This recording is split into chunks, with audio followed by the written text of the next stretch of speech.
Dears, ఈరోజు మీకు ఒక అద్భుతమైన ఎంతో రుచికరమైన అటుకుల పాయసం ఎలా చేయాలో చూపిస్తాను. అటుకులు మనము బెల్లం వేసుకుని తింటూ ఉంటాము, ఇంకా అటుకులతో పులిహార చేస్తాము, అటుకులతో పోహా చేస్తాము, మిక్చర్లో వేసుకుంటాము. ఇవన్నీ కాకుండా చిటికలో అయిపోయి తొందరగా అయిపోయి అటుకుల పాయసం చేసి చూపిస్తాను. ఈ అటుకులు పాయసానికి అటుకులు పేపర్ అటుకులు కాకుండా కొంచెం లావుగున్న అటుకులు, అంటే నాటు అటుకులు అన్నమాట. ఇంటి దగ్గర చేసినయో దంచినయో దంపించినయో అటుకులు తీసుకోవాలి.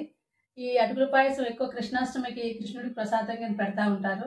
మీకు ఏమేం కావాలో ఎలా చేయాలో చూపిస్తాను, పదండి.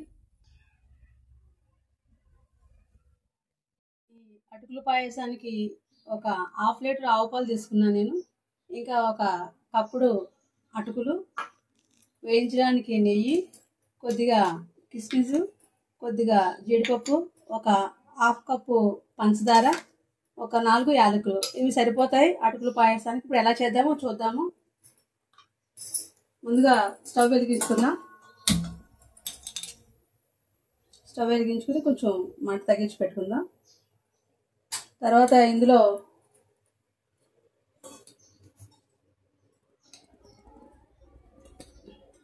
ఈ డ్రై ఫ్రూట్స్ వేయించడానికి, అటుకులు వేయించడానికి కొద్దిగా ఒక చిన్న చెంచాలు 4 చెంచాలు నెయ్యి వేసుకున్నాను.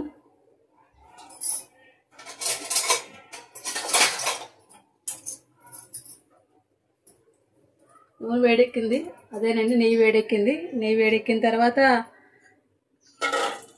ఈ జీడిపప్పు, ఈ కిస్మిస్ వేయించుకోవాలి.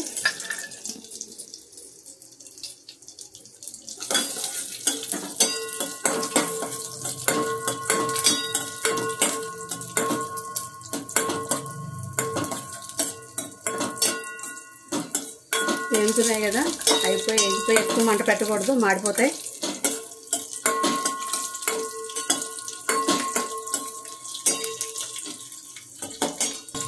వేగిన తర్వాత తీసేసుకోవాలి.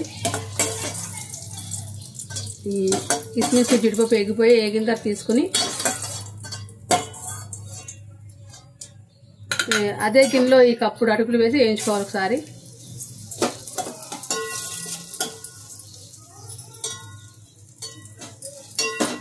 ఈ అటుకును కూడా దోరగా వేయించుకోవాలి. ఇలా అటుకులు వేయించుకోవడం వల్ల ఏమవుతుందంటే మనం పాయసం చేసినప్పుడు ముద్దలు అయిపోకుండా అంటుకోకుండా ఉంటాయి. అందుకుని అటుకుని ఈ నెయ్యిలో ఒకసారి దోరగా వేయించుకోవాలి.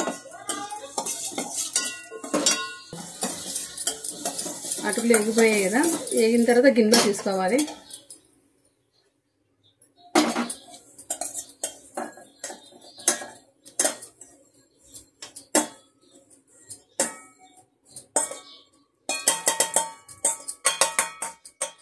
ఇప్పుడు అదే గిన్నె స్టవ్ మీద పెట్టి ఈ ఆవు పాలు ఉన్నాయి కదా, ఏదైతే ఉన్నాయో హాఫ్ లీటర్ పాలు వేసుకోవాలి గిన్నెలో. ఇప్పుడు ఈ పాలు మరిగాక అటుకులు వేయాలి.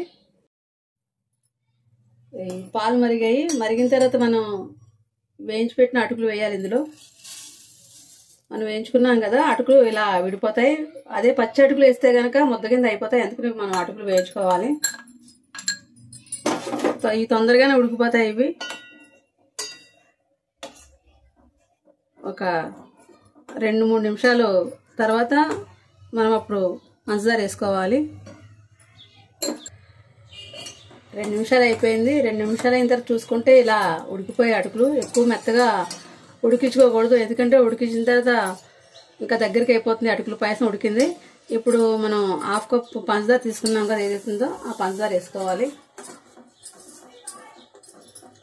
ఈ పంచదార వేసుకుని మీడియం ఫ్లేమ్ మీద ఉడికించుకోవాలి. ఎందుకంటే కొంతమందికి పంచదార ఎక్కువ తినచ్చు, తక్కువ తినచ్చు. తక్కువ కావాల్సిన వాళ్ళు తక్కువ చూసేసుకోండి. నాకు ఈ 1 కప్పు అటుకులకి హాఫ్ కప్పు పంచదార సరిపోద్దని నేను వేసాను. తీపి కావాలంటే ఎక్కువ వేసుకోవచ్చు, కావాలంటే తక్కువ వేసుకోవచ్చు.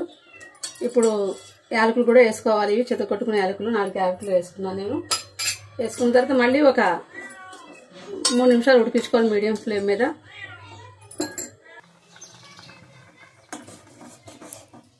3 నిమిషాలు అయిందండి, ఉడికిపోయింది.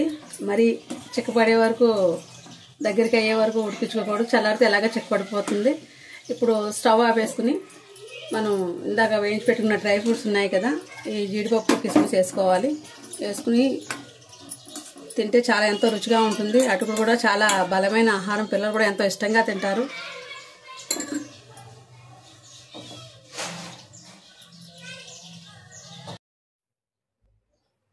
వేడివేడి అటుకుల పాయసం రెడీ అయిపోయింది. చూడండి ఎంత చక్కగా వచ్చిందో. ఎప్పుడు సేమియాతోనే కాకుండా, పరవన్నాలు కాకుండా ఈసారి అటుకుల పాయసం ఇలా చేసి చూడండి. నేను చెప్పినట్టు చాలా బాగుంటుంది. పిల్లలు కూడా ఎంతో ఇష్టంగా తింటారు.